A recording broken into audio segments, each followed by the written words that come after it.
বিশ্ববিদ্যালয়ে ভর্তি হতে চায়, আরো দূরের স্বপ্ন, কেউ ডাক্তার হতে চায়, কেউ ইঞ্জিনিয়ার হতে চায়, কেউ শিক্ষক হতে চায়।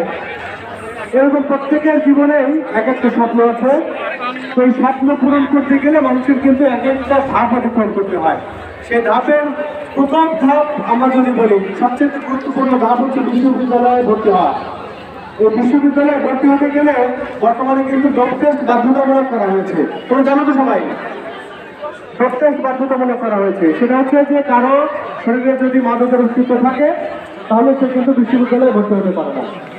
এছাড়াও সরকারি চাকরিতে ভর্তি হতে গেলেও কিন্তু বর্তমানে ডোপ টেস্ট বাধ্যতামূলক করা হয়েছে। কেউ যদি ডোপ টেস্টে পজিটিভ হয় তারপরেও কিন্তু সে সরকারি চাকরিতে প্রবেশ করতে পারবে না।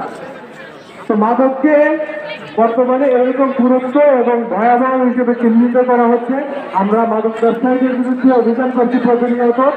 সেই সাথে তোমরা যারা আছো, ভবিষ্যৎ প্রজন্ম যারা আগামী দিনে সুন্দর বাংলাদেশ গড়বে, দেশকে নেতৃত্ব দিবে, তাদের মধ্যে যাতে মাদক বিরোধী চেতনা গড়ে ওঠে, মাদকের বিরুদ্ধে যাতে তোমরা সবসময় সজাগ থেকে অবস্থান গ্রহণ করতে পারো, সেই উদ্দেশ্যেই তোমাদের শালিত মেধার বিকাশ করবে এবং স্ফুরণ করবে। সেই উদ্দেশ্যেই আজকে এই বিতর্ক পরিষদা, এই বিতর্ক পরিষদের সভা হবে।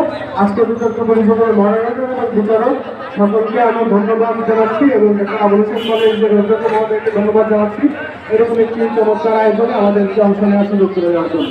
সকলকে ধন্যবাদ। এই আইনগুলো সচেতনতা বৃদ্ধি শুরু। আসসালামু আলাইকুম। আজ আমি এসেছি একটি গুরুত্বপূর্ণ বিষয়ে তথ্য ভিত্তিক নয়।